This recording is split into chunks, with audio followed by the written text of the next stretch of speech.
Hey there, and welcome to Ruck Up Buttercup, the podcast that's all about real talk for military spouses and families. I'm Sabrina, and we're so glad you're here. And I'm Ashley, and together we dive into the ups, the downs, and everything in between that comes with military life. From deployment tips to marriage conversations to PCS chaos, finding your identity and owning it, nothing is off limits. And I'm Laura. Whether you're folding uniforms, packing boxes, managing the home front, solo, or just trying to make it through another long week, you're in the right place.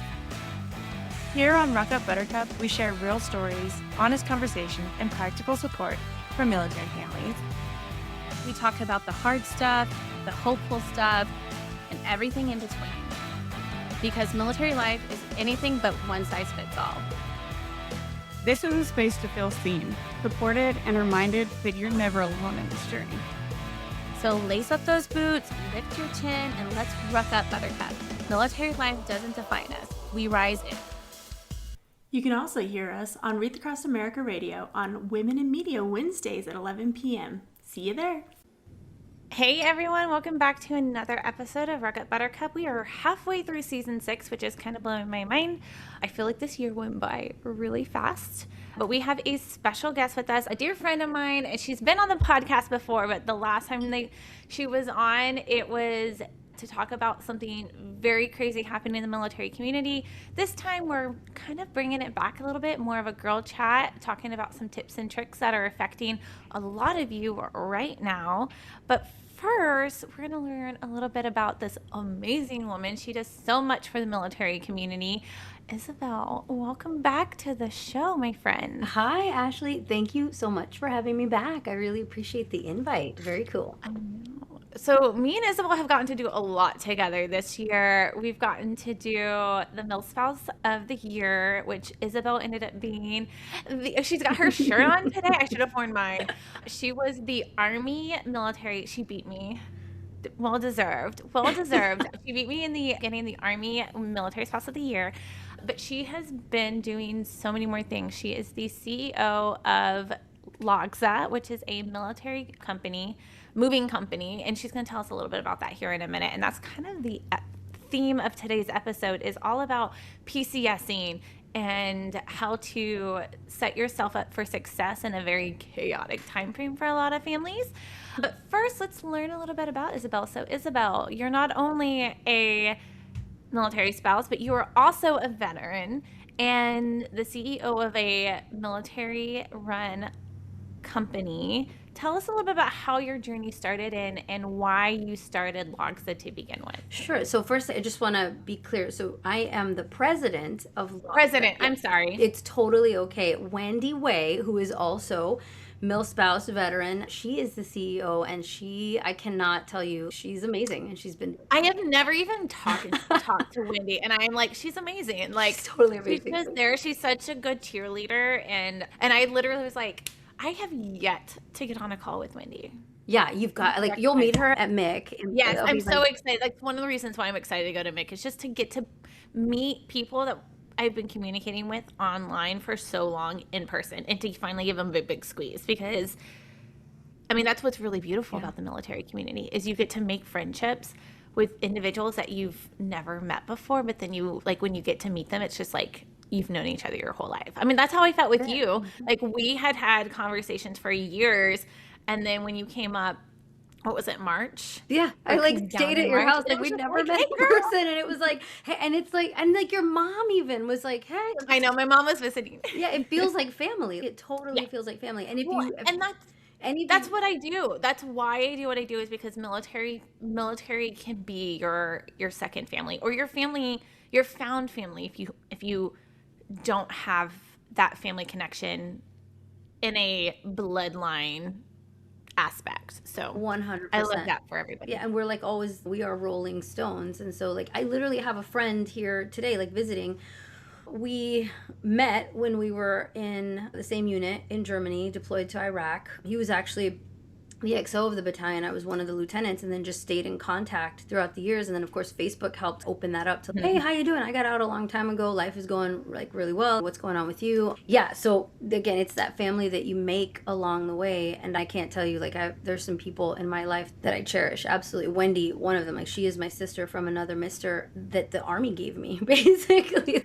The Army issued me a bestie, and she's incredible. And she's an incredible CEO. Logsa is amongst that 2% of women owners who actually, who have achieved million plus in revenue, which is a big deal for people in business. That's something we're going to explore. We're going to open up that topic at MIC on a panel. So I invite you guys all to check that out.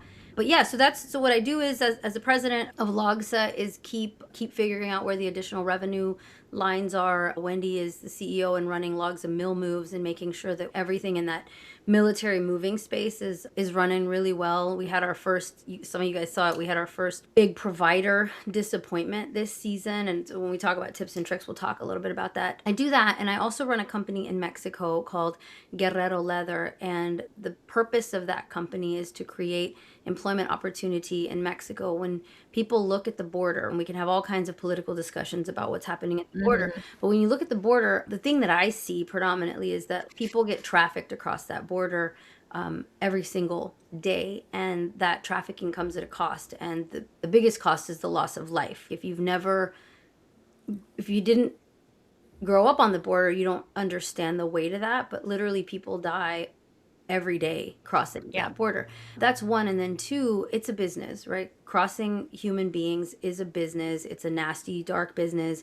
And the more that we can affect change, the better the world becomes, because it's not just happening across the US-Mexico border, it's happening globally, and it's happening for reasons like slavery, but then also sex slavery. And so when you really think about it, creating opportunity for human beings is why I feel like I was put on this earth with the faculties that I have, right? I've been lucky enough to have been born with some problem solving skills. And so I'm going to use that to the best of my ability to create opportunity for other human beings. At the end of the day, you don't take any of this with you. Ashley has the most beautiful library in the world, people, but she doesn't get to take it with her when she's gone. It's relationships, right? It's people and how you walked in the world and what you did. And that's coming from someone who has no clue what's on the other side. I'm not going to pretend that I'm this or that or the other. I don't know.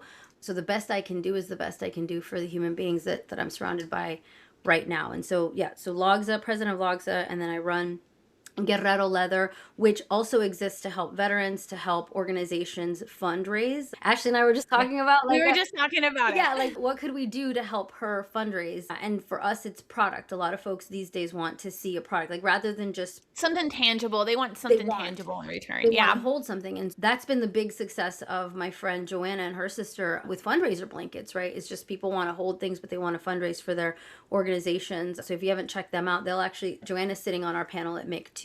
They're a $1 million+ business. So I invite you to do that. But so I do leather, I do moving with Wendy, I volunteer, right? A lot of my time. I just spent a week in Mexico at our clinic. We do cataract surgeries at the clinic predominantly. We have a dental side as well. But we provide healthcare to the indigent population of northern Mexico. We're the largest free-run clinic that is that's a nonprofit and a non-government entity in the state of Chihuahua. And so we've got individuals that come from all over the state to get eye and dental care. And in a place like that, one of the big statistics that I walked away with this last time I was at the clinic, which was just a couple weeks ago, only 21% of high school students graduate in the state of Chihuahua in Mexico. And there are a lot of reasons for that, but the predominant one is economy, right? So folks need to survive and they need to live. And so students drop out so that they can start working immediately. And so hasn't solved that problem of, okay, if we can get them graduated, then we can pump in something better to economy. But that takes 2 generations. It takes a couple of cycles to make sure that you're doing it the right way to grow economy. What I've seen as a consequence of the way that I live my life is that the clinic, even though it's only present in the town of Guerrero for 4 weeks out of the year, has provided just enough economy to grow that small city.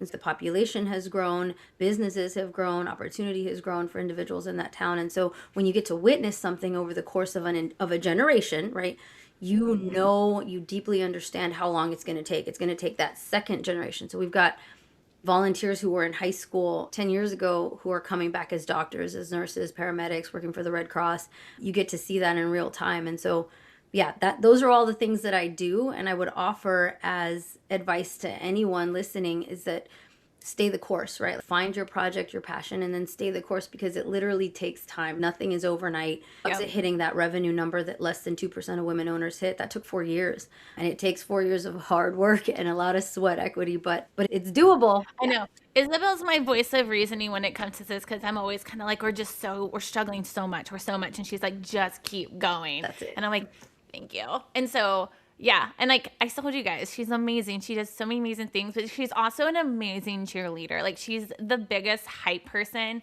I'm really truly blessed that you're in my corner, and like, you're always just like, let's go. And I think that we all need that. And we all need that extra encouragement. We all need someone to have like, just like faith that you're going to do whatever you put your mind to. So having individuals like Isabelle in your corner is fantastic. And I highly encourage everybody to find yourself in Isabelle, or, you know, just someone that's going to say, we're going to do this. Like, I think you called me completely, like, it was completely random. She's like, we're going to do this. And I was like, okay. That's right. Yeah. And that's the thing. I'm here for it. One of the things we got to get over, Ashley, this community is small. It's so small. But it's not. At the same time, like, there is so much opportunity for everyone. I think one of the things that we ran into this season was scarcity mindset. And there are individuals out there who believe if it's coming to you, it's not coming to me. And I think principally all of us, and especially people in business, especially people running nonprofits, which essentially run like a business, you can't have that mindset, because if you do, and it's easy to get in that mindset, because like I've definitely gotten there. I've definitely had the points where, like, why are all of these other nonprofits having success, or all these other companies having success, and they're doing exactly what we're doing, but we're doing it in a different way, or we're doing it in a way that, you know, like we're a nonprofit, we're doing it this way. So it's so easy to go down that road, which is why I was like, you have to have people, like, surround yourself with people who are going to be like, can't have that mindset. You have to, you know, think outside of the box, and you have to think big, right? And if you are thinking, if it's coming to them, it's not coming to me, you are already thinking small, and that is going to cost you, because literally what you should be doing is meeting every single person you can possibly meet out there, because you don't know who is going to bring you that next opportunity. I will tell you from experience, right? And I'm older, I'm 47. I'm never quiet about how old I am or how I've walked in the world. It matters to, number one, be kind. Number two, meet people. And number three, learn their story, because you don't know where the support is going to come from. And sometimes it can come from just the wildest place that you didn't imagine. Stronghold Food Pantry right now, they are going to get 10 grand worth of peanut butter. Yeah. Because I've met Monica and talked to her, and because I've met Kevin and I've talked to him, and Kevin introduced me to Dan, and then Dan had extra peanut butter, and he says to Kevin, what do I do with this peanut butter? And Kevin's, I know, I'm gonna call Isabelle. And so he calls me, and I'm like, Kevin, I know exactly where that peanut butter needs to go. And I think I called you too to say, you called me peanut butter. I was like, listen, I don't know if we can do that many craft projects with peanut butter. I was like, I think you should send it to someone where this can actually go straight to families' bellies. But I love that, because you're so right. Like, having that connection. I think that's why, like, I was just like, I have to figure out how to get to MIC. And everyone who's listening who's like, what the heck is MIC? It's the Military Influencer Con. It's a conference that happens every year for anyone that's affiliated in the military community. So whether you're military yourself, you're a veteran, you're a military spouse, you're a business that caters to the military, whatever the case may be, it's a great opportunity to come together. But I was like, I didn't get to go to the Military Spouse Month or Military Spouse of the Year event due to some travel.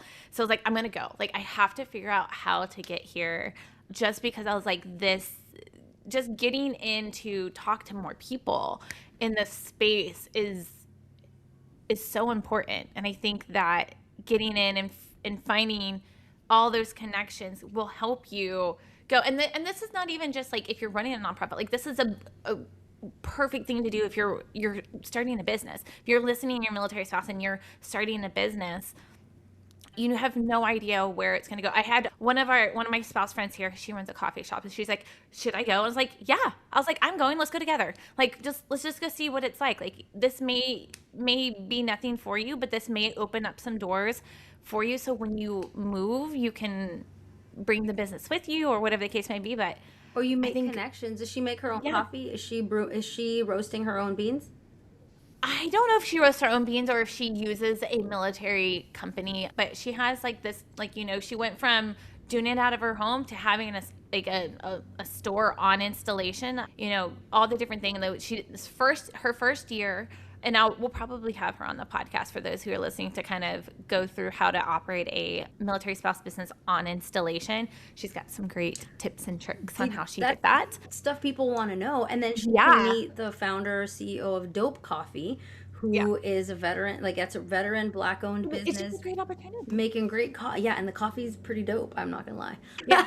I don't know if they're coming this year, but they've been at MIC the last 2 years, and just awesome philosophy. But I mean, even if you're just like, I want to get into that sector at some point, like I want to have a business, or I want to do this after I retire, or I want to do more advocacy work or anything like that. Like, this is an amazing opportunity to go and network. I'm going for networking purposes only this year. Yes. I was like, I'm not going to apply for a panel or anything. I'm just going to network and be there and be in the space and get to, meet people and everything like that, because sometimes you have to do that too. Sometimes you can't always be in boss mode. That's true. My first MIC, that's exactly what I did. I was like, I need to go. Because this is my first MIC. Yeah, I haven't attended. Yeah. And so I was like, I'm just going to go. And I was like, I know plenty of people are going. So I was like, if they need extra hands, I could be like, I'm here. But at the same time, I'm like, I'm there for the ride and the experience. And I think that's going into anything like that. Just have that mindset of like, what could come of this? Like, so much could come of this. Or at least I'm going to learn something and have a great time with friends that I haven't seen in a while. So that's the at attitude. The end of the day, I'm going to have a great time. Like, just walk in there and just meet people, because you don't know. Like, you don't know which way it's going to turn, but just go, say hi, and definitely I will walk up to anybody, because that's why we're all there, is to make connection. Listen, Isabelle was the last person standing at the MilSpouse Fest here at Fort Benning, because she was just had to talk to every single person. And it's so funny, because like everyone's like, she just has to talk to everyone else. Like, yeah, because she wants to make sure, one, everyone feels seen and heard, and two, like, she wants to make sure that they're supported. And so, and we got Alyssa out of it. Yeah, and I know, we got Alyssa out of it. I know, I'm so happy. Like, and that's again, like, that was such a like big thing for Alyssa too. Is like, she had been looking to try to find another position to, put into her, what could work with her family. I mean, she's got 4 small kids, all within 4 years. I just, you never know what's going to happen if you take that leap of faith and just go do something and just go up and talk to that person. I mean, I always laugh, because I always like, do I have RBF? And I'm like, I really hope people just know that they can come talk to me, even if I'm sitting there and I'm just like, looking bored, but I'm not bored. I'm just observing and watching, because I'm a huge people watcher. I don't know if you are, but I love like watching other individuals and seeing what they're doing and kind of be like, okay, that person looks like they're not connecting. Let's go over and talk to them. But I feel like at times I can be unapproachable. Oh, this is the cutest thing that's cut, like Independence little sticker. Yes, I love it. You can sit with us. And Evie, which we'll have Evie back on the podcast too this season. Evie was one of our very first guest. I think she was one in season 1, but Evie's going to come back on this year as well. But when that shirt went out, I was like, I love it, because that's what we preach here at Deployed Love, is that everyone has a seat at our table, no matter the organization, no matter the season you're in. Like, that is so important. It's so important to know that you have support. It's so important that you know that you can find resources that are going to support you. We're a nonprofit. We do a lot of things that other nonprofits do, but we're kind of like, hey, like, we might not be the best fit for everybody. So we want to make sure that they're connected to those who are going to be the best fit for them. So we have that, like, everybody's welcome at our table. You know what I like about Deployed Love? My favorite thing about Deployed Love, really, and this is your t-shirt, it's a hangout. It's literally just a hangout. That's it. Like, we're here. We are literally here to literally just make sure that there is a safe space for every single person. Yeah. No matter what it is that you need. If it's a mom group, or your mom group, if it's someone who is going through similar things and you need to be able to have someone that you can talk to, we're that. We are just a resource. Like, if you just want us in your back pocket and be like, hey, like, I need help finding this, reach out to us and we can help you as best as we can. I finally have a resource person, so I'm so excited that we can continue to build the resource guide that I have been trying to do for 2.5 years, guys. So I have been working on this resource guide for so long, and I have Devani is joining our team, and she's going to be helping me with the podcast. So for those who are interested in the podcast or interacting with us, you may hear from Devani every once in a while, but it's something that we're really passionate about, personally, for me, to connect families to as many resources as possible. Because, I mean, I've been a part of this community for almost 40 years, and I learned about a new resource every week. Yeah. So it's just really important that we make sure that families are equipped with the knowledge of what is out there that can support them in whatever season they're going through or whatever they need help with. And so, but then our community aspect is just that. We're there to build a community if you need it. We're there to be that steady constant, so that way when chaos is happening, you have a friendly face that you can turn to, and that's just what we're all about. You have a hangout. I love it. It's like just a hangout, man. Like, no pressure, because a lot of times people feel pressure. Yeah. Especially in that deployed environment. You're already completely stressed, and then somebody's, we have this FRG meeting, and you're like, I cannot. I just literally can't. And I get it. They're trying to get us together to tell us what the resources are. But deployed love, and of course, I love FRGs. I did it. I did 3. Mm-hmm. It was, the FRG leader 3 times. You want a connection outside of that. You don't want a direct connection to individuals that are going through the same thing, because it can be tough. Like, it can feel too heavy. So we're just there. We're there to be your cheerleaders. I mean, that's the best way. I mean, I have the best volunteers, guys. I know I get to gush about them all the time, but I'm just in awe at the volunteers right now. I was literally like in tears the other day because the girls were telling me about something, and I was just like, they're doing such good work. I'm like such a proud mama moment, which I think there's only one person on my team that's older than me, and everyone else is much younger. And I'm just like, oh, I'm such a proud mama bear. And just seeing how much love and dedication and support that they pour into their communities. And we're now officially at 12 installations. We've been able to grow so much this year, and we've been having a lot of individuals who are coming back in the fold of, hey, like, we need community here. And I was like, let's do it. And we're excited to be at 12 installations, because during times like this for PCS season, we want to, the goal is for us to have that community aspect set up for you wherever you go. So like, if you are PCSing to a new installation and we have coordinators there, you automatically know that you already have a built-in network system, support system there. Even though each installation is going to look slightly different, they're going to do slightly different events. Some cater more towards kid events, and then some of our teams cater more towards like spouse events. No matter what, there's going to be some type of social aspect to it. And that's, why we decided to bring in that social aspect, is so that, hey, I'm PCSing to Fort Carson at the end of the summer. Hey, we have a great team at Carson. Make sure you're following the page and join their events. And you already have, like, again, a safe space. Like, safe space where you can feel seen is so important, I feel like. Yeah. So that's it. So let's talk about PCSing. Let's talk about it, because we have a lot of families in the midst of it and about to go, the next couple months. Yeah. And most of them moved already. Some have moved already. Some are, still unpacking. Some are packing. Let's talk about why do you think PCS season feels so overwhelming to military families? Like, you think we would have it experienced. We think we'd have it down pack. Why do you think that every time families PCS, they just kind of get that overwhelming feeling? Because it is like a tremendous, emotional, significant event. Like, when you poll Americans, all Americans, they will tell you that the most stressful thing that they do, they find the event that they find most stressful in their lives, it's not the birth of a child, it's literally moving is the most stressful thing that a family does. And so you take a military family, we do it over and over again. The way that we look at stress anymore, like, we're learning, right? It can compound, and it's compounded stress. And so you're bringing the stress of the last move into the one that you're in right now. And then you multiply that times 10 for families who have been in a really long time. Or you multiply it times 3, but you're only 22 years old. That becomes a huge thing. You're 22 with 2 babies, and this is your 3rd PCS move. That is the reality for a lot of families. And so that's not just a military problem. That's like an everybody hates moving problem, because you have to literally take everything that you own and package it up and then move it to another location that looks completely different. When you talk to seasoned spouses, that's really the thing that's the most irritating, is that you're living in a 1,200 square foot house today.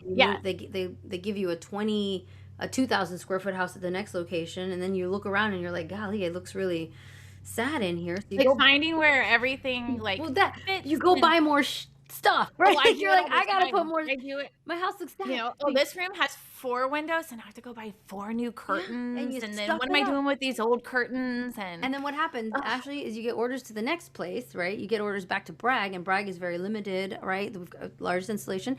And guess what? Now you got to figure out how to fit 2,000 square feet worth of furniture, squeeze it into backed into a 1,200 square foot house. And those things, again, we are first world. I understand that all the time, but like that weighs on you. It gets heavy on top of everything else that you're worried about.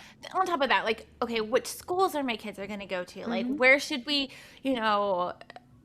everything you're reading, like, as PCS is happening or PCS season is starting, you see all of those posts, like, what's the best school system? What are the best doctors? Where's the best, X, Y, and Z?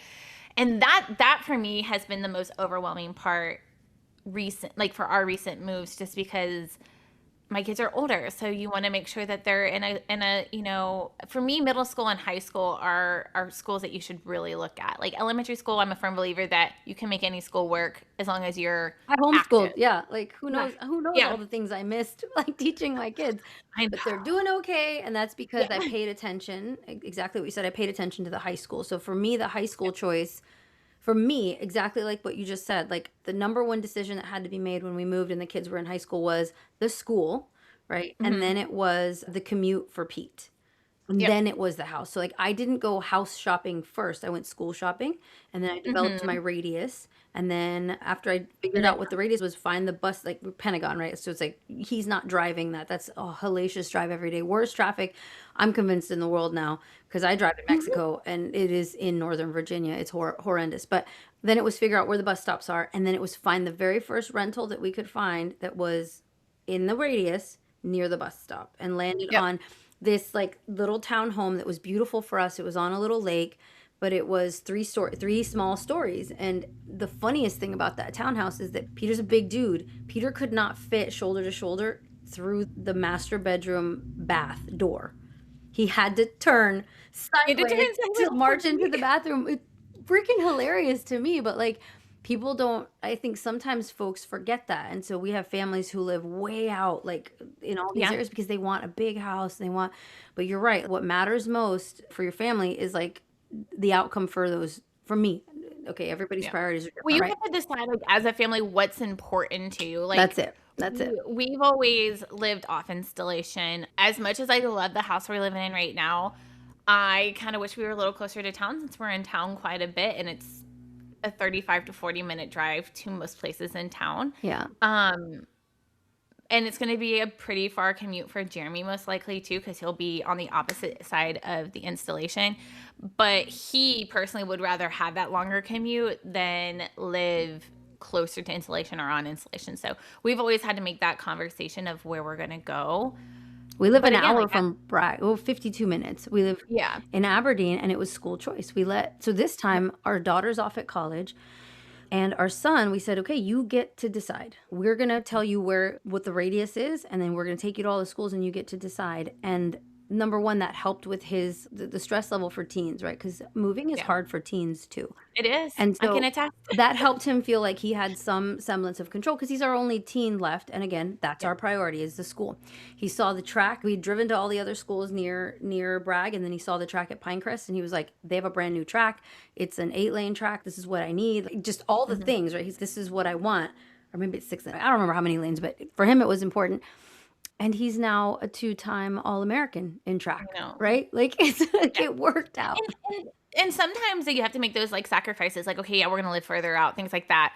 And that's all the different conversations you're going to have when that PCSing comes up. And sometimes you don't get to have those conversations. Sometimes it's just like, we're going to have to go wherever we can go. And a lot of families choose to live on installation, and there's nothing wrong with that. Oh, not at all. Not at all. Nothing at all to live on installation or live closer to the installation, especially when you're a young family. I definitely encourage families when they're younger to live closer if possible. But I mean, I've known families who have lived like halfway points where, for instance, like I had a bunch of spouses who worked in Raleigh, so they would live in that halfway point of Raleigh. So service members came to Bragg, and then they could go work in Raleigh. Because again, Fort Bragg doesn't have like the best, like nurses. I can see why, like someone who has a nursing degree.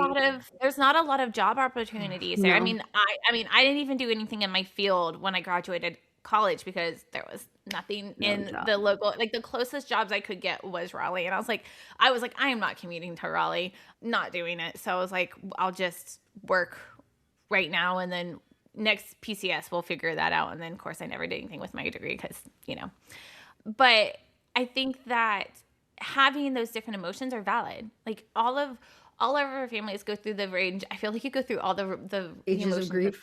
Stages of grief. And you go through stages of grief for different things. Because I know I go through like, I'm leaving friends again. Like I go through a stage of grief for like leaving friends in the community. And then I go through like another stage of grief like months later where I'm like, dang, I really miss that restaurant. Or I really miss my favorite like my hairstylist that I finally found that did my hair like the way I wanted it, or the nail salon or anything like that. Like just a whole nother like season of grief. And so I feel like it's like, and it's months later after you PCS. So it's never quite out of your system, even though you're in the thick of it, if that makes any sense. You're right. It all stays with you. And sometimes spouses, there's all these pages, I know you know about them, where like it's meant for fun, and we're poking at each other. But the thing that really irritates me is that when people poke at someone for a genuine feeling that they have about, I really miss this place, and it's, get it together. You're lucky your husband's not deployed. And we try to minimize someone else's angst or sadness about a thing. It doesn't matter that it's like, I literally just missed the tacos at Armando's. Listen, when we move here, the best Mexican food I have found outside of Texas, because I grew up on the border, is Armando's. Remember this if you're at Fort Bragg. You got to go out there. He closes at 2:30. Dude has got his life together. He's open in the morning. He closes at 2:30, and he goes and he hangs out with his family. Best Mexican food outside of Texas that I have ever had. I'm a Latina. That doesn't mean anything, right? That doesn't mean anything. I'm not like a top-rated chef of anything with a whatever palate. But it means something to me. And I'm definitely going to miss Armando's when we leave here, because that is delicious. I mean, I still think about these mini chimichanga appetizer that was at this Mexican restaurant in Jay Bear, Alaska, that had this like jalapeno cream cheese dipping sauce. And y'all, this has been over 12 years. Yeah. And I still think about it. We have favorites. We're allowed to have favorites. I have emailed them and have asked them for their recipe, because I was just like, I cannot find this anywhere else. And it's so simple. Like, it's just, I mean, probably just chicken and pepper wrapped in, tortilla and deep fried. But it's called comfort food for a reason. Like, think about it all the time. And it was my favorite thing. And it was what I ate all the time when I was pregnant with my son. And I'm like, I'll go back to Alaska just for that. And you better hope and pray that restaurant is still open, because if it's not, I'm going to be really upset. But I think that, for me, as much as I have a love-hate relationship with moving and PCSing, I actually I really look forward to PCSing. But I think I have that outlook of, this is an adventure, and we get to experience and explore new cultures and new environments and things like that. So I've always kind of approached it. I will say that I didn't approach this as a kid. There were times where I was like, I can't believe you're making me move again. But as an adult, I have made it like every time we move with the kids, I'm just like, this is going to be such a fun adventure. We get to be, now we get to be closer to this friend, or we get to go see this, or we're going to be closer. Like when we moved down to Georgia, I was like, Claire, we're going to be closer to Disney. And she was just like, we are?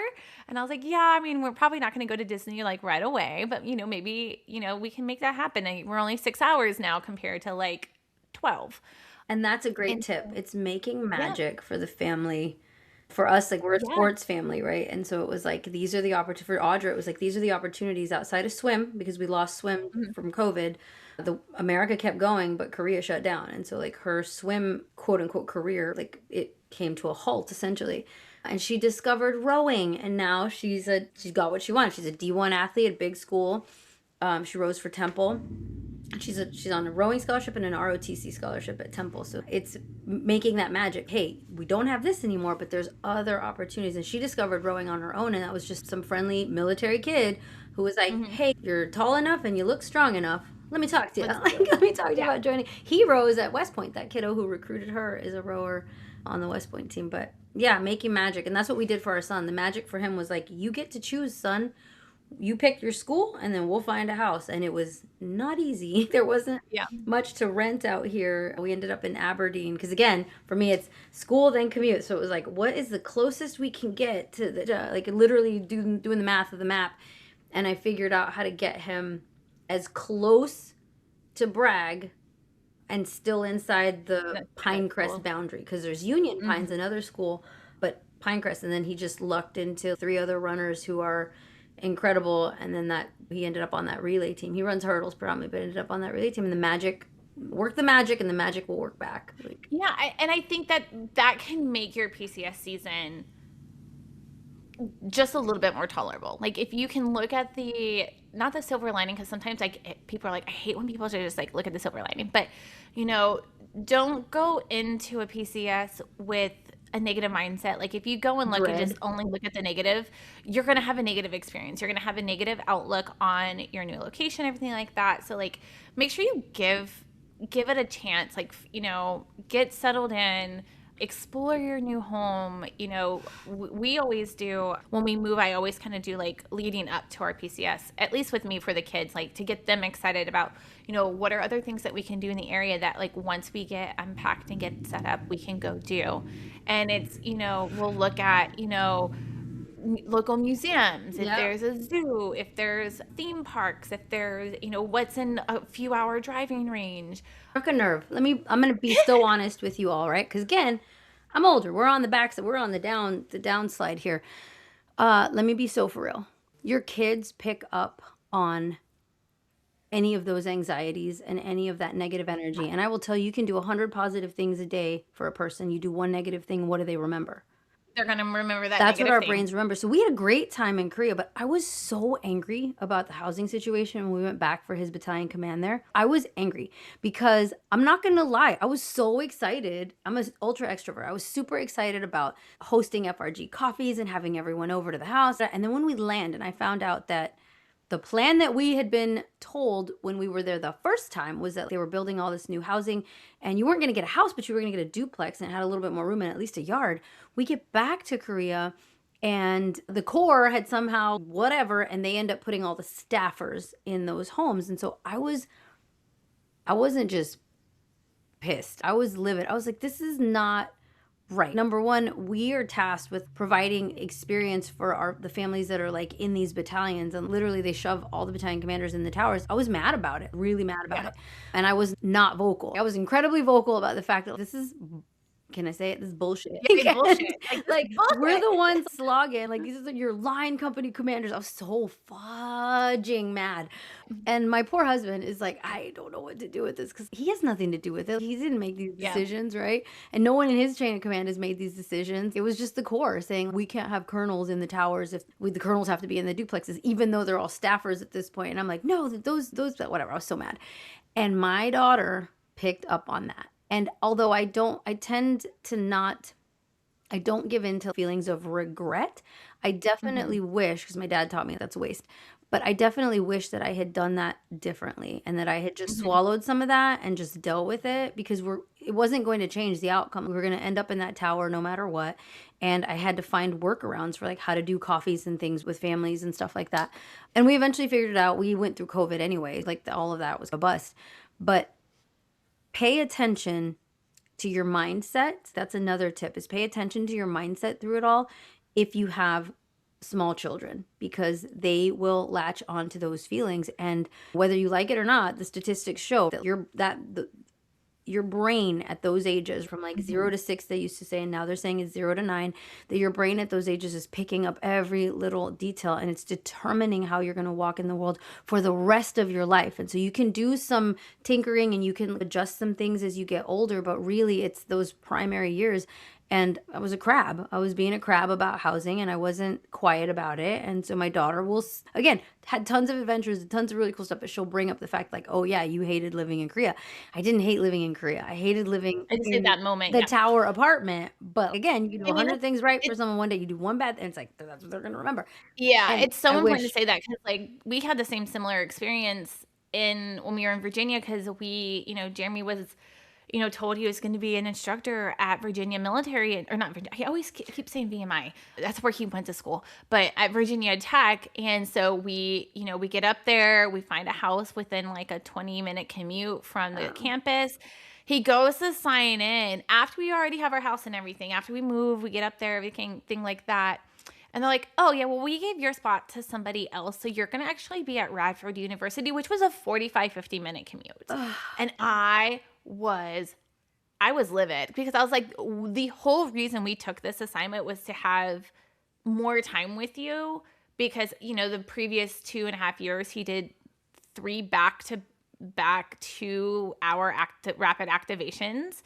And so he was gone for most of that time. And the whole point, we were like, yeah, let's do this ROTC assignment so we can, have some more time together.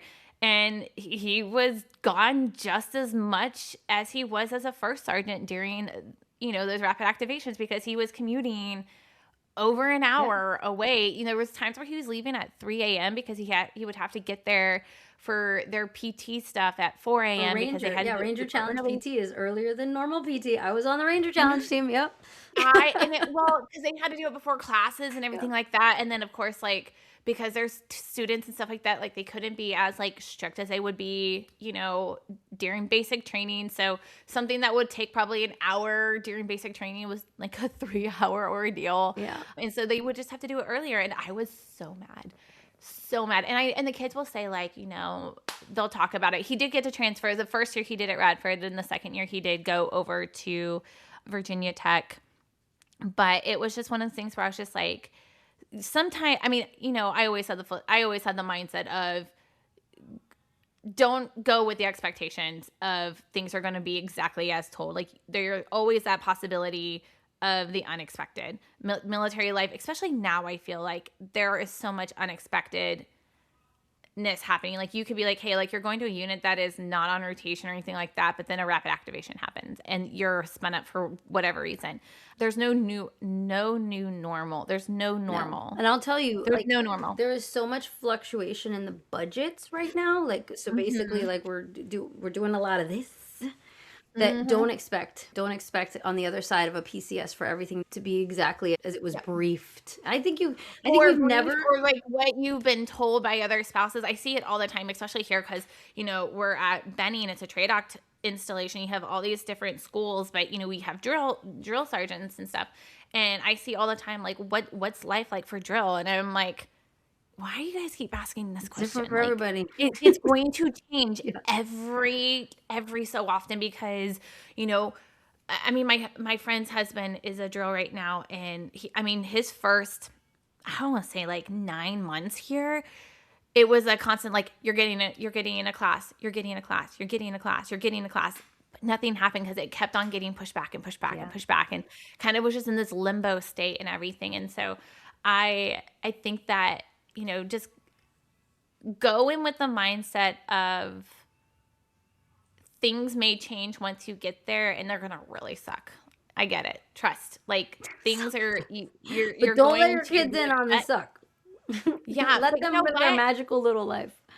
Yeah. So, they can know some of the adversity. Children need adversity. We know that too. But again, attitude, right? If you want to bring up the next generation with the right attitude about things, don't be a Krabby Patty. That's part of life. That change is a part of life, right? Who moved my cheese, right? People are going to be moving your cheese all of the time.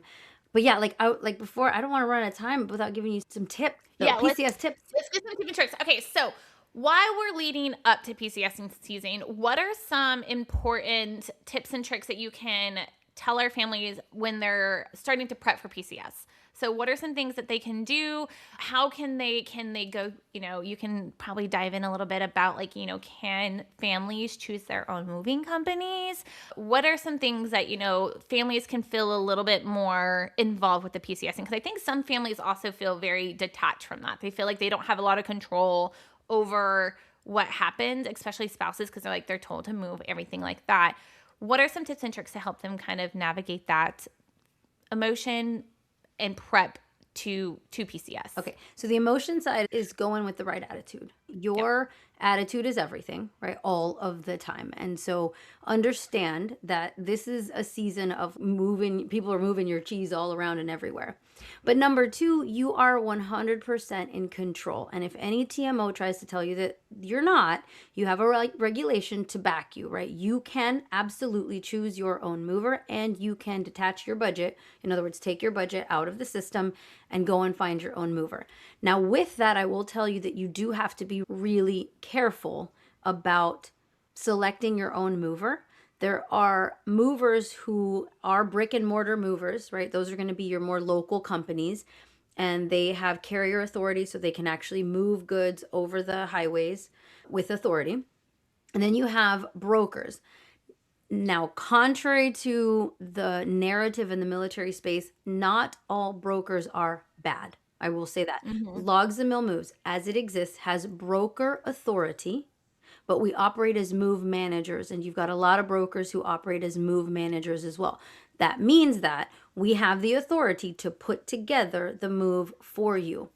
I would warn you against brokers who are going to take your shipment and give it to someone else. So that was the narrative that was being floated at the beginning of the season is don't trust a broker. They're not supposed to help you do your move.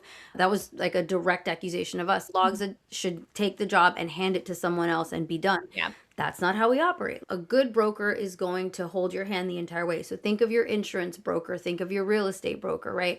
We operate as an agent would for a real estate broker, right? We're finding the broker gets they're you the still agent. there to answer your questions. Was that? Yeah.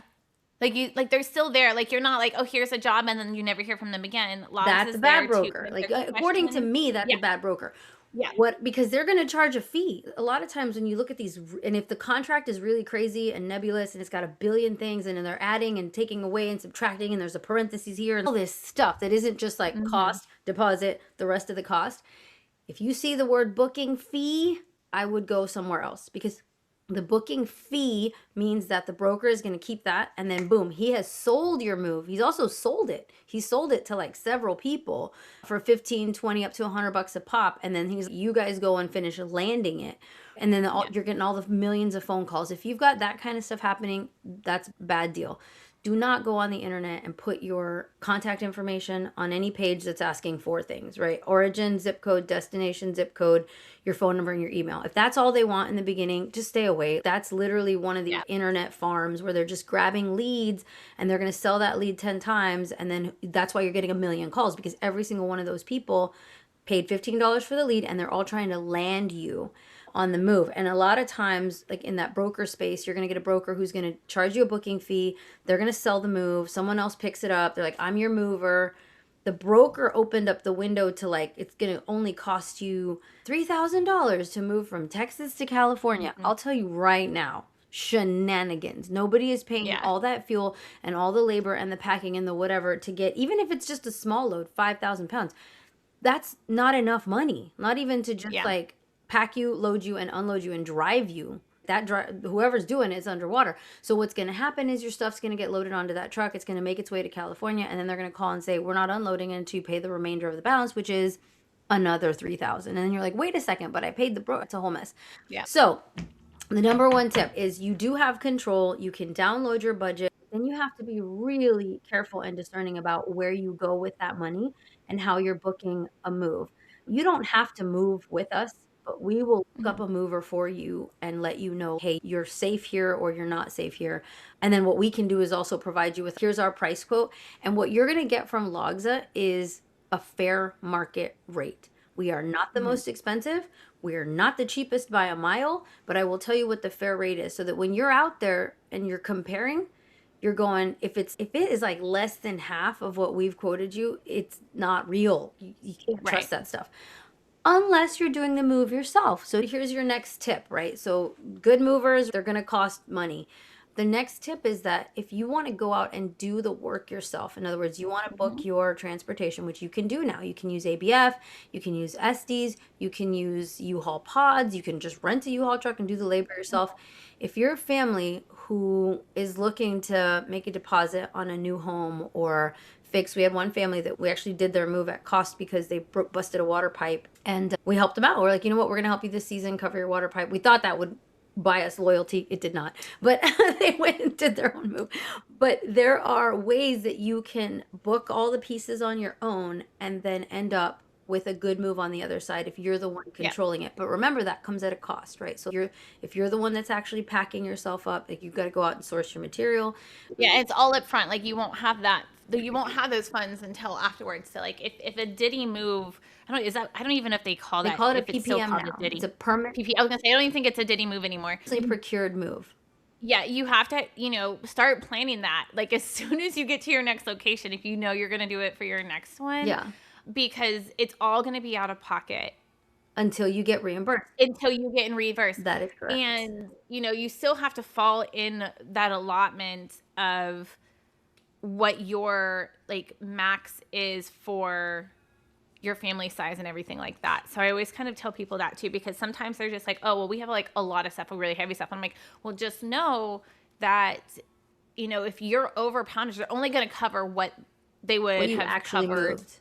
Yeah. Yeah. So just kind of keep that in mind. And we've always done like a partial. Always do a partial. Like, we even have a motorcycle and stuff like that. So we've always done a partial, and that's always, given us a good amount of money back. Not a lot of money, but enough to, buy stuff for the new house. Target money. Yeah, I call it target money.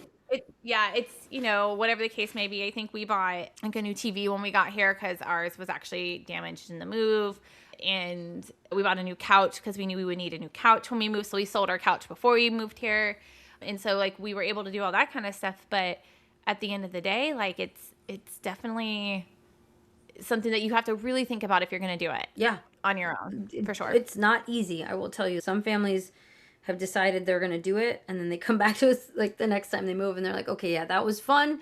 I don't want to do it because it's a lot. It's a lot of work. People think that it's simple, but it's not as simple as it sounds. A lot of times, especially in Northern Virginia, you're running into a lot of additional logistical problems to solve because you're going into townhomes. You're going into really tight neighborhoods. Yeah. You can't get a 100-foot truck. Not every truck is the same.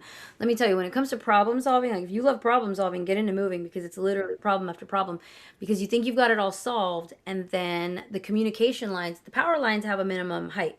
But the communication lines, it's July, they've now gotten hot and droopy, and they're below the threshold that we need to get a truck in the neighborhood.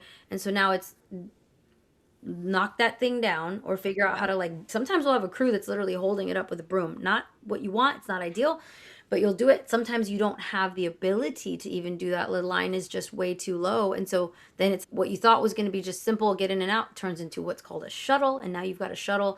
You got to get everything on a small truck, the small truck to the big truck, reload it there, and then all day long, and it adds. Yeah, I don't even know. In our Virginia, because when we were in Virginia, we were in the mountains, and I don't even know how they got the semi up into our neighborhood because it was just like huge, like S-turn. Yeah, and you're lucky. You're lucky because the driver basically was like, I can't, I'm not going to do that. It's either going to make a really long day or I've got to pay double in labor because now that crew is unloading it twice. Yeah. You're loading twice and you're unloading. It's just a mess. Like, it's a lot of work. And if you want to be a problem solver, get into moving. Like, call log. I feel like that's like, well, and that's what's really great. Like, Logs is, also hires military spouses. So like, if you look for those companies that are hiring military spouses because we're experts at moving. Yeah. Or we think we are, at least, because we've done it so many times. No, we are. We're definitely experts at the emotional piece. I know that when we have QCs who go into a home, they help to the customer into all the things. So we've arrived, and I still go out and I QC, and you arrive and the family is just tense and everything is tense about the moment. We have the ability to help that family relax a little bit. I've got to grab the door real quick. We both. For it. Give me 1 second. Hey, come on in. I'm finishing this podcast. Yeah. So actually, right now, I've got someone staying at the room. No, it's fine. You can chat with Dan. Dan's in my kitchen. He's a buddy from Iraq. He's an army buddy. Okay, yeah, I forgot you can edit. So this is, Yes, I can. It will be fine. I'll just go in and just cut this whole part out. okay, cool. All right, Kate, let's go. Let's keep going. So let's go. We talked about like leading up to PCSing, like, things you can do. You have control. You can take control. You can do it yourself. You can hire somebody. What are some of your favorite tips to give to families when they're in the PCS like time frame? Like if you could give like your top 3, other than like, have that positive attitude, what else would you tell somebody? Okay, so if you're PCSing, my top 3 are definitely do a PPM or a partial PPM, because then you have full control. And then the number 2 thing, which I recommend to everyone, is to set your do not pack items aside. Don't worry about what's going, right? Movers walk in, they don't need to know what's going. They need to know what's not going, because they're going to assume. They walk in, they're like, I assume it's all leaving. Going. And so when you set those things aside, start at least a week beforehand, right? Yep. Pick a closet, empty it out, and then put all your do nots in there, and then put a big X with blue tape. And every mover understands that big X blue tape. That means like I'm not going in. Every good mover like understands that means don't go in there. It's a do not pack closet, so that you have the things that you need right away with you, and there's no concern that it's going to go on the truck and then end up, let's say you didn't do a PPM and now you're at the mercy of the schedules, so that doesn't end up somewhere that then can't get delivered on the date you want, that then gets extended, and like you don't have your stuff for 2 months and you needed something. Like we literally had a member say, I put my uniforms in there, and like something happened along the route. I don't remember what it was, but the driver wasn't going to get there for another like whatever. And it was, you knew you were going into a temporary storage situation. Why would you not take your uniforms with you? Like, so keep those important things with you. You never know as a service member what's going to pop up. You might arrive to your next duty station and, oh shoot, you weren't tracking, but they have a ball and now you're expected to go, especially like if you're a staffer. So be prepared for those situations. And then what would the third thing be? So those are the top 2 big ones. Do it yourself, or at least do a partial, and make sure that you set your do not pack items. And then tip number 3, and we already talked about attitude. What would tip number 3 be? I would say not to sweat the small stuff. Yeah. Yeah. The things, I mean, it's logistics. It's going to happen. It's going to happen. We're moving between 10, most of our average is about 10. We're moving between 10 and 18,000 pounds of goods. And you're moving them cross country a lot of times.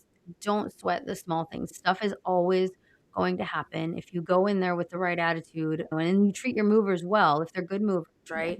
And I can't talk for all of the network. I know that our network is, really, really good. We did have the one big time snafu, and I will offer you this as the broker in that situation who was working with a vetted entity. What happened in that situation was the carrier did something that was illegal. So once a broker assigns, we have a network and we say you're doing it and you have the carrier authority, they cannot then go back out and find someone else to haul it. If you've committed to hauling it and we've got all the traffic, you committed to hauling it, you have to haul it. Well, in this case, that person didn't do that, and the hauler was not a household goods hauler. So that's exactly what happened in that situation. But we've taken full accountability and we're working with the family to make sure that we make it right.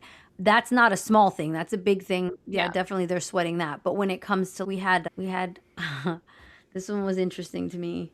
We had, so let's call this a book, and we had a corner bent. Not totally, not this, right? But literally. But just kind of bent up, Bent, and just that was, customer was like, I don't appreciate that. And I'm looking at it, and as a mover, I'm like, everything else was great. Like, I don't understand. That was a big deal.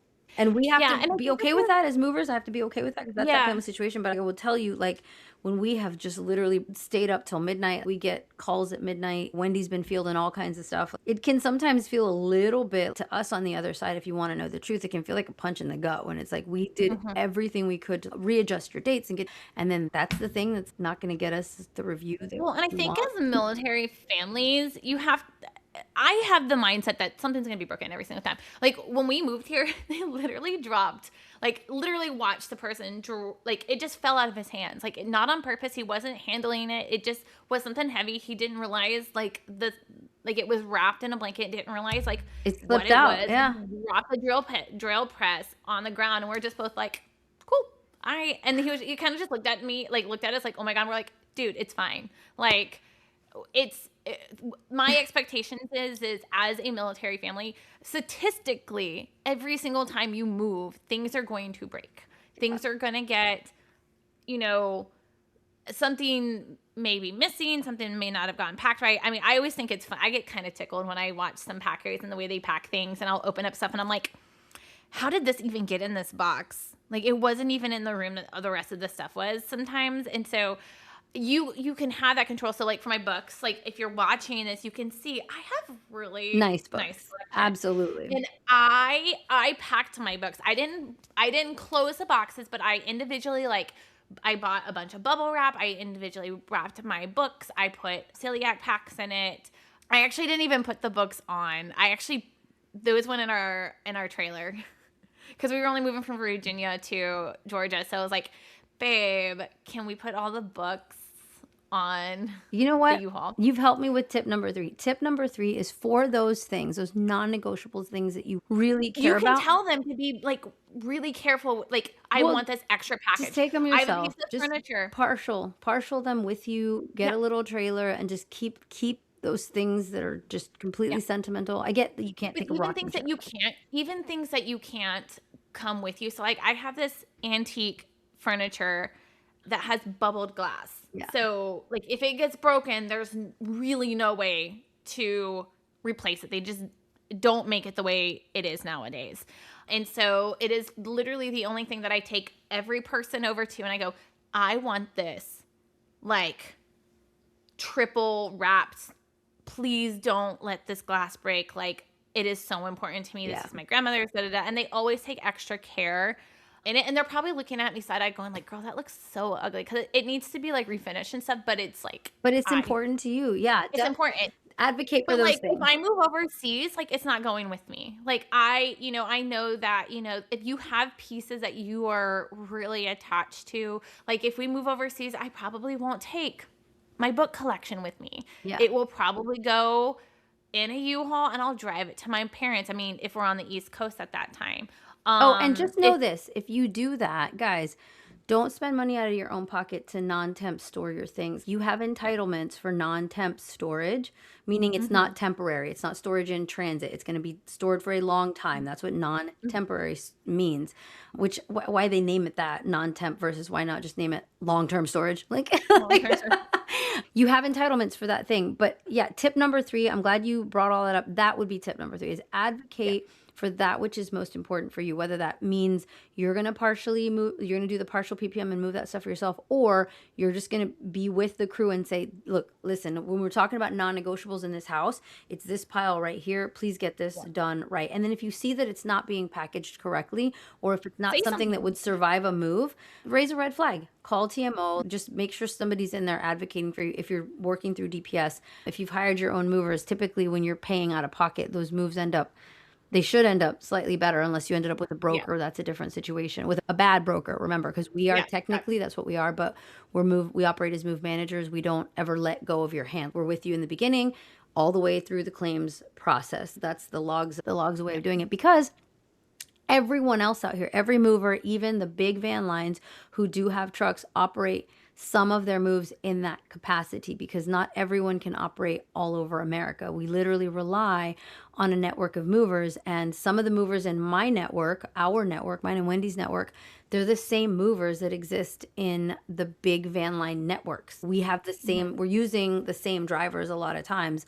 The way that they pick and choose jobs is based on compensation. Like, where am I going to make the most money for this move? And I'll tell you that the logs away is to compensate people on the ground better, so that they develop loyalty and so that they continue to move our families. Again, it's gone sideways one time, but that mover is now out of the network, and we're working with their larger corporate office to make sure that it gets cleaned up and taken care of appropriately. Yeah. But I mean, I think that just kind of speaks volumes of like Logs as a company, and like, yeah, like this was a really big like issue, but we're fixing. We took account. I mean, you immediately went on. It was just like, this is not okay. We're fixing this, but we want to be transparent about it. And I think that shows families that, well, one, things are going to happen, and that's life. Like, we can't control every aspect, especially if there's a bunch of moving parts in there. But having and being that company that will actually say, yeah, no, this was a thing, and we're not gonna sweep it under the rug. We're going to be there. And I think that shows families that, okay, well, that's the company I want to work with, because even if there is something that bad happens, we know and we're guaranteed to know that they will do what they can to make it right. Not every company can do that, and not every company does do that. And so that it happened, I would not have, I wish that had never happened to any family. But I will tell you that the lessons coming out of it have been tremendous. And our team is now better prepared to deal with it. Like, we knew that was illegal. Like, now I understand why. I didn't understand why a lot of these like carrier contracts, when you have agreements with a network, right? Like, they're like umpteen pages long. When Wendy and I jumped into the business, we were like, why is this contract so long? This is ridiculous. Like, we need to simplify this. So we simplified it. Then we've learned with every single iteration of something going wrong, you have to have the language in there. And so, like, even though we all know, everybody who has an FMCSA authority of any kind, broker authority or carrier authority, you know that it's illegal to double broker, right? So like, I've given it to a carrier, the carrier can't go out and give it to someone else. That has to be in the contract now. Like, you have to literally be that explicit with folks, because otherwise, like, something like this happens. Like, we do push out an SOP to our network and we outline what the rules are. But even then, they signed it and sent it back. Like, we've read all these things. We understand how you operate. They sent it back to us. Even then, this went completely sideways. And it's just because there's just other things that we can do to make sure that, like, we're protecting families. And if we want to talk about what we're in the business of, Logs and MilMoves is in the business of protecting families, right? Like, improving quality of life. Again, moving is that most stressful thing that any family will do. How can we make it a little bit better, a little bit easier? And we've been able to do that for hundreds of families just in this one case, which is awful. Didn't happen that way. I wish I could turn back time and do a couple things differently. I can't, but all I can do moving forward is all we can do as a team is take accountability, which we've done. And like, we're hoping that the outcome is good for the family. So, yeah. So as we're closing out this episode, we talked about lots of different fun things on this episode. What, any last bits of wisdom for any of our families who are about to PCS, or maybe who have come or having a PCS coming up, that if they want to do any type of research, like, where can they look to kind of get more information about, like, doing a PPM or anything like that can help them kind of guide them in what the best decision for their family is? Because it is genuinely what is best for your family. Like, if you are a person who is just like, I don't think I can handle doing this all by myself, like, that's okay. Say that. Like, but if you're a person who likes to have the control and can kind of do everything, and you can have the support and packing up your home, do you have any good tips and tricks or resources for families to kind of use? Yeah. So the Logs page is one of them. There's an advocate out there who has very publicly said, I no longer endorse and I don't no longer, and that's fine, whatever. But the advice on that page, which is the PCS Like a Pro page, is still very good advice. The stuff on Logza was not correct, and so we've corrected that. But that is still a great page to go get advice from. And there is a private page and there's a public page. Logs and MilMoves, we have a Facebook page that I would love for everyone to come and like and visit. We offer a lot of that advice, and we're trying to, as we ramp up what we do in the fall, which is more training, and the season starts to come to a close, we'll have a little more time to invest in putting out videos there. But resources wise, there are a ton of real estate pages that offer a ton of PCS advice. Again, you've got the One Main Advocacy page.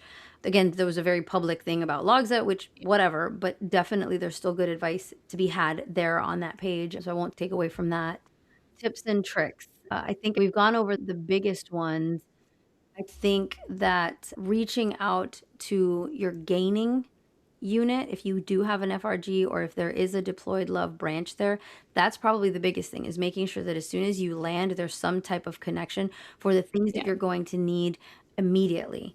And then the tip that I want to leave everyone with at the end is do not wait until the last minute. So here's the deal with PCSing, and I'm going to tell you, it's a predictable surprise every year. What happens is we get resource constrained. And so the minute that you know what your dates are and where you're going, book the things that you need. Either book your full service mover or make sure you go into DPS and select your dates. That's not always going to work out for you. I'm going to tell you why. Because your dates go into a big pool, and then those same big van lines who are running all these military shipments, they literally put out lists and lists of moves and where, and they let the smaller agents, because they're operating as brokers in that capacity, or move managers, they literally wait until the smaller agencies who actually have the trucks, the warehouses, the drivers, they wait till those agencies grab those moves individually. So even though you picked your dates out months in advance, those dates might not work for any mover that's out there. Let's say you're out in Nebraska somewhere.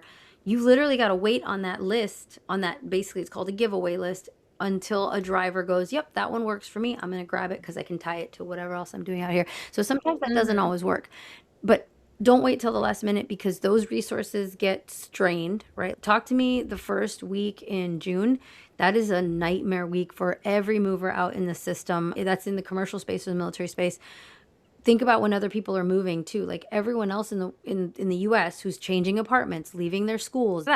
Think about college moves, right? Those are happening at the beginning or the end of May. People move in and out of houses, apartments, leases are up at the beginning and end of the month. And so if you're thinking about renting a U-Haul and you're like, I'm going to move June 1st. Well, guess what? Everyone else in the military wants to move June 1st through the 5th, but also everyone who had a lease in that town wants to move apartments at the end of June, and they're not going to return the truck until June, whatever, until they get to their next apartment. So think about the logistics. That's literally what we do. Think about the logistics of moving and what other factors might be affecting your move, and know that resources get very strained in June and July. And so those are the two busiest months that companies are moving in the summertime. We lose crew members in the summer. Last summer was really hard with GHC. One team lost 4 crew members in one day. Not, they didn't die, but like they fell out or they got hurt or whatever, because the heat index was so high, and it's been really high this year too.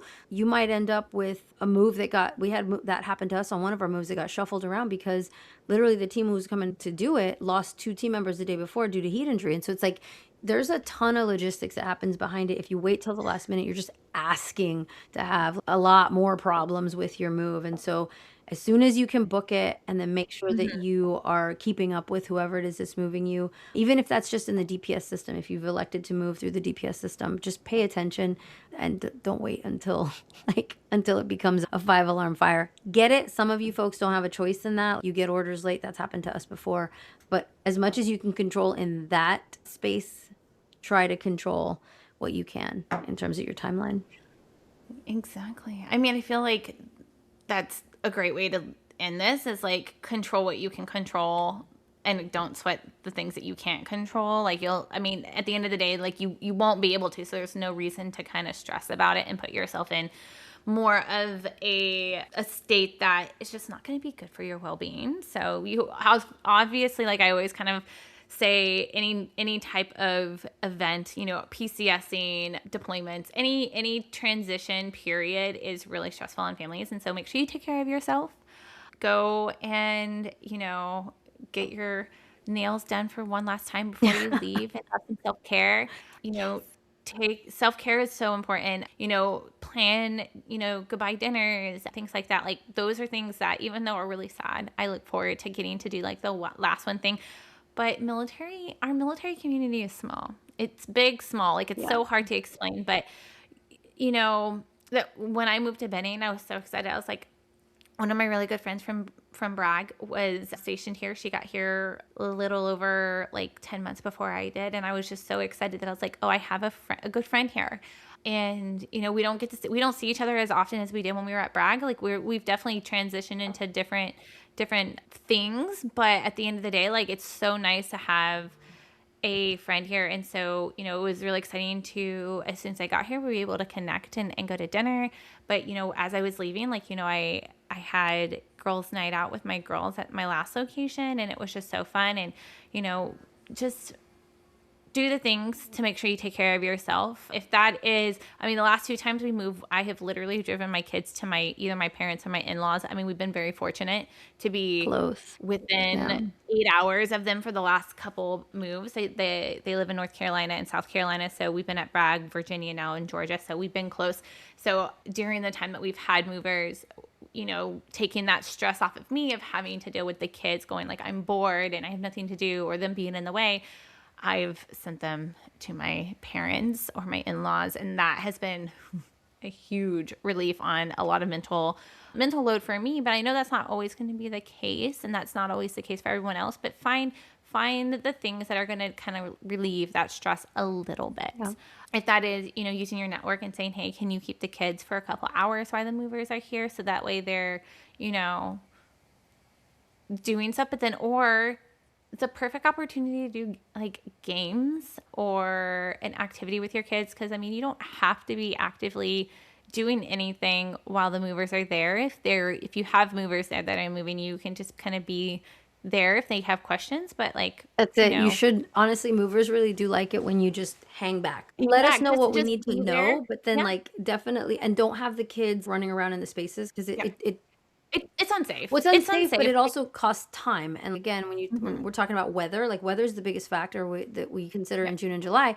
You want crews to get in and get out as early as possible. So if you can get an earlier start, because it gets really hot about noon, 1 o'clock, and you want to try to be like get 2/3 of the truck loaded by then. You don't want to be out there starting a move late. That's had to happen. Of course, again, there's a lot of constraints in terms of the network when it comes to June and July. GHC definitely killed capacity last year. Those folks left. They're not coming back. They've decided to go haul freight and do other things. That's affected the network. But just, be considerate about where the kids are running around. Put the cat away, put the dog away so they don't end up. Cats especially, they'll go in a box and everybody thinks it's okay. And then you've got this big fire at the end of the day and you got to unpack a whole truck to get a cat out.